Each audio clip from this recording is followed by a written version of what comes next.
accusing their former spouse of forcing them into prostitution. Divorce lawyers of Reddit, what is the most insane, evil, funny, dumb way a spouse has tried to screw the other? Had a client whose wife wanted him out of the house.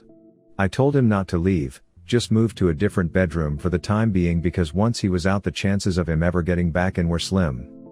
He texted his wife and told her he was staying in the house.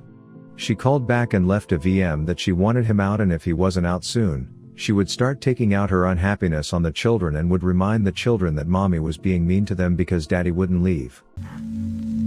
I work for a divorce attorney now, but the craziest thing came to my attention when I worked for the prosecuting attorney. This couple was breaking up and Mr. left the house. The Mrs. went to work the next morning as usual. When she returned home in the evening, she found Mr. had been to the house and removed his clothing and belongings as she expected. What she didn't expect was that he had also gorilla glued her belongings together. He glued the TV remote to the table, the phone to its cradle, the couch pillows to the couch, and even glued the vacuum cleaner to the carpet. She called the police and reported this as property damage. The police went with her through the house documenting dozens of items glued to various things, but for days she was discovering random things and she would call to amend or update her report. My GD oven mitts were glued to the wall. Or he glued the effing sheets together in the linen closet. I've seen people do and say really awful things to each other, but that was diabolical. This one hits close to home because it happened between my parents. We had a family friend who was a lawyer and my parents agreed that he would be the lawyer for both of them as a mediator. So, as the assets were being divided, my dad got absolutely slammed. She was going to get the house, cars, half his retirement, and an insane amount of alimony. To the tune of like $2,500 a month for the rest of her life. My dad has a good job as a municipal employee, but that was probably 70%-ish of his paycheck. Turns out that my mom and the family friend actually conspired to rip my dad off and make it seem like that's what a divorce settlement looks like. And she was going to kick back more money under the table after the dust had settled. Dad just didn't know how these things worked. So, after some convincing, he finally went out and got his own lawyer. He got a very fair divorce settlement after that. Mom still to this day can't understand why we don't talk to her much. How about a wholesome, insane one? Al, but this was told to me by my mom regarding the divorce she got from my dad. They couldn't settle on an alimony amount. Mom and her lawyer came in with a number, dad countered with a number. They couldn't agree. Because my dad thought my mom should get twice the amount in alimony she was asking for, and my mom didn't want my dad to give her that much money for the month. It took months for them to settle on a figure that appeased both of them. Even then, my mom puts aside the extra above what she wanted in case my dad ever has a financial emergency, and my dad puts aside the extra she didn't want in case my mom ever has a financial emergency. The funny thing is, they don't know the other is putting the money aside for the other. My mom told me about her emergency stash and my dad told my brother about his emergency stash. Bro and I discussed it while talking about what nut jobs our parents are. Worked at an airport. Big burly guy brings an ugly ass dog in a crate to the counter. He is clearly misty-eyed. Turns out wife got the dog in the divorce and he has to send it to her, and she told him as soon as she gets it she is putting it down. He asks if he can have some time with the dog before the flight, so they go out in the grass and they both roll around in the grass, dog tail just wagging away, not knowing anything about his future. The guy puts him back in the crate, drops him off the counter, says thanks, and then just walked out head down and just looking crushed. That was 30 years ago and I still remember it like it was yesterday. Divorce lawyer here. Spouse had been out of the house for weeks. She waited until he was on a business trip, came into the house, turned on all of the faucets, plugged the drains, turned off the furnace, and left. It was minus 10 degrees. He came back 5 days later. The house was ruined. The water froze and cracked the foundation. Divorce lawyer. Accusing their former spouse of forcing them into prostitution. Text messages revealed they were actually just swingers. She also admitted to lying in order to make him burn. I can't wait to leave my practice area. I represented a guy who was on his second marriage. His first wife passed away from cancer. He and his kids were obviously devastated. My client was a pretty sensitive guy with a big heart. His second wife could be very charming, which was why he fell for her, but it was all a facade. Anyway, To make a long story about a lengthy divorce short, my client met a very kind and affectionate woman during his case. They really hit it off and were basically engaged, even though his divorce was far from over. The fiancé started having health problems and was diagnosed with a form of terminal cancer. Somehow the second wife found out about this and tried to use the cancer diagnosis against my client in court. She developed this crazy theory that my client had killed his first wife by giving her cancer and that he was doing the same thing to his fiancée. The second wife's attorney, who was quite good, refused to be a party to it.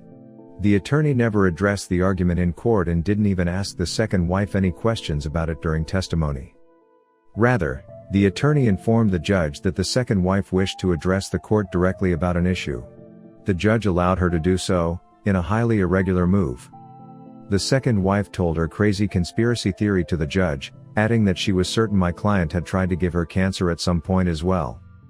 I wish I had an artist's rendering of the scene, capturing the second wife's crazy eyes, her attorney's look of shame/embarrassment, the judge's look of confusion/ennui, and my look of awe-inspired disgust. I'm going to school to be a vet assistant. My teacher is a veterinarian. She told us on Monday she's had clients bring their animals in to be euthanized so their spouse couldn't have them. A friend was going through a divorce from an insane husband. He had been texting her pics of the gun he bought and threatening her. Police were called. Nothing they could do because it was only a picture. He was staying with a secret girlfriend at this point. She allowed him to go get his stuff from the house. She was scared to go back to the house alone. I went with her. The first red flag was he had changed the locks. So we waited for the locksmith to open the house and change the locks again.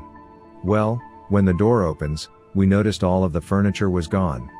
So we carefully went upstairs in search of her cats. The entire second floor was empty. No cats. No furniture. Even her clothes were gone. Come to find out, he hired a moving company to pack and take everything, even the food in the fridge. Finally found the cats. He had taken them to another vet in town and put them up for boarding under his sister's name, thinking she would not be able to find them. He was finally forced to disclose what happened to her possessions.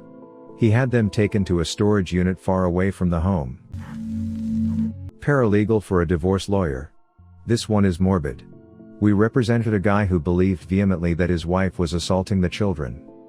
The authorities were involved, child services was involved. It was never clear what the truth was or if anything at all was going on, but our client was sure. He shot his wife dead at a custody exchange in front of the children. He then sat down and waited for the authorities. We visited him in jail with his criminal defense attorney. As we were leaving, he told me, "Well, I guess the divorce is over now." And he laughed. This was the first time I had ever been speechless. I was an assistant for a family law practice, not a lawyer. So it was already a disaster of a divorce because the ex-husband was a dick. But it got so much worse when the wife started dating someone new with a severe cat allergy like a year after they split up. Her psycho ex bought a cat on his time with the kids, except he's not allowed pets at his apartment. He sends the kids back to their mom's house with the cat and all its stuff. Mom is pissed because she didn't want a cat at all, plus her boyfriend is crazy allergic. She calls us asking what to do because her kids are bawling, saying that she can't get rid of their new sibling and she has the cat in the garage.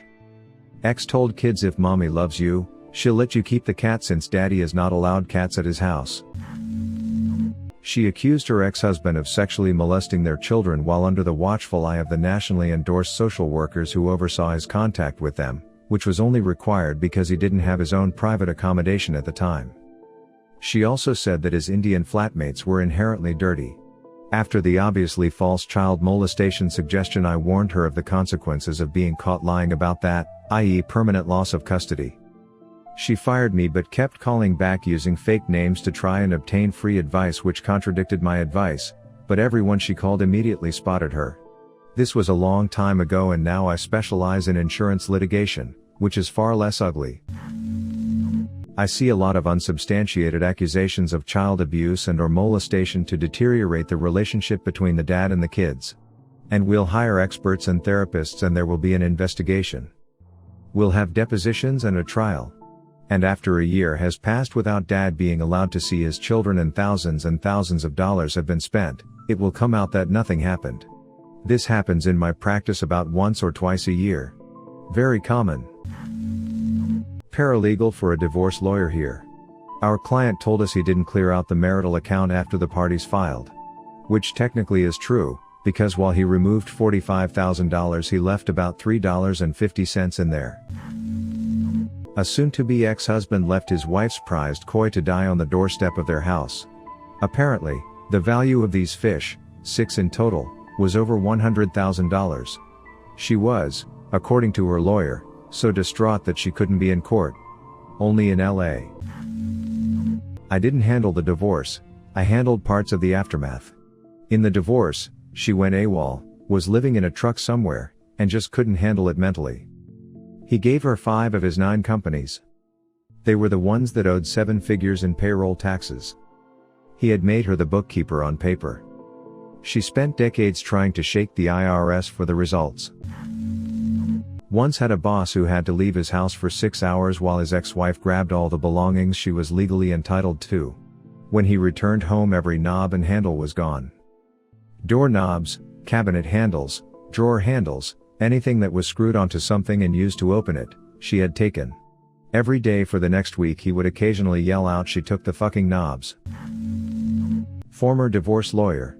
Not so much insane, but unfortunately common, accusing former spouse of molesting the children and domestic violence to retain full custody, and get a restraining order to force spouse out of the marital home. This sets the new status quo for custody, which judges are reluctant to disrupt considerably down the road. Takes months if not years for an accused spouse to prove his innocence, and CPS will often find evidence where none exists if accusing party is a good enough manipulator/actor. Pretty horrendous long-term outcome for all parties. Kids are brainwashed against an estranged parent when young. Later they often grow to resent the accusing parent for poisoning their relationship with an estranged parent. Kids often grow up with a multitude of mental health issues. Probably one of the worst things a person can do to their children, all to win against their former spouse. My dad is a divorce attorney. His clients couldn't decide who would get the Labrador puppies from a new litter they just breed. The pups are worth $1,000 a pop. Well, they also hadn't been up to date on their payments. So Dad brought a litter of 8 floppy puppies home as collateral for us to have until they could negotiate the settlement. So much fun for us kids. The most malicious thing I know of personally involved a coworker of mine. He was sleeping with a married woman, and ultimately the husband found out she was having an affair. Really ugly divorce ensues, during which they fought over a lot of assets, but the real point of contention was their dog, lovely GSD named Orion. Eventually, the husband gets custody of the dog, and in under a month, has the dog put down, just to hurt her back for the affair. Husband and wife divorce after husband finds out wife is sexting other guys. He goes into a deep depression. They didn't have much. Lots of debt and 2 dogs. One was a dog he had since before the marriage. He got her. The other dog was only about 3 years old and was bought to keep the older, 7-year-old, dog company while they worked. The wife demanded that since he got his dog that she got the other. He is depressed and just wants to move on, so he agrees. She gets the dog and has it put down the next day. She didn't want the dog. She just wanted to hurt him. I read about a case where the wife was trying to take half of a guy's business and millions in personal assets, only to find out that the business had been moved into his son's name years earlier, and the guy donated all their savings, millions of dollars, to a children's hospital in his soon-to-be ex-wife's name so she couldn't get the money. The judge said what he did was technically legal since it was community property and no freeze had been placed on it yet, but was morally unconscionable. The lawyer said in his entire life he never saw a bigger smile on a man's face. He just kept saying, "I just wanted to help the children," and smiling. Personal experience, unbeknownst to me, my ex was having an affair. I worked a lot of hours, so I didn't pick up on it. We had always dreamed of buying a house on a huge local lake to retire in. We literally started shopping for houses and even toured a dozen or so. We found 2 well within our budget but would need to sell our house first. My wife convinced me to take out a couple of loans in my name and get a couple of credit cards, again in my name.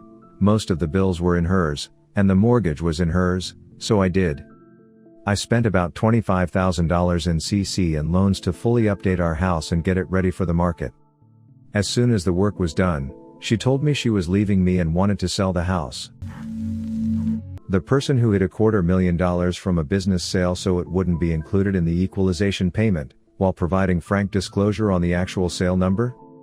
The person who made fake prostitution ads for their ex as proof that they were not a good parent, without considering that I would want to know why they browsed prostitution ads during their parenting time? The ones who spent thousands of dollars working out the appropriate access, custody, and support terms for their dog? Hard to say. Unreasonable people keep my lights on. I worked in family courts when first starting out. The most memorable case I saw was the woman took literally everything out of the house. She ripped out the carpets even. The husband gave the wife everything material, house, cars, etc., in the divorce except his Magic the Gathering collection. When he went to collect it, he found his wife had broken the seal on his MTG Alpha starter deck. This was worth about $20,000 USD at the time and currently for sale on various sites for around $50,000. For context, as soon as you break the seal, the deck becomes worthless, and unless you get some of the insanely priced cards, like Black Lotus, you will lose a significant amount of money. So she literally got all the assets they accrued over the marriage and killed the only thing of value this guy got out of total spite. Thank you for watching Reddit Space. Please subscribe if you love these Reddit stories.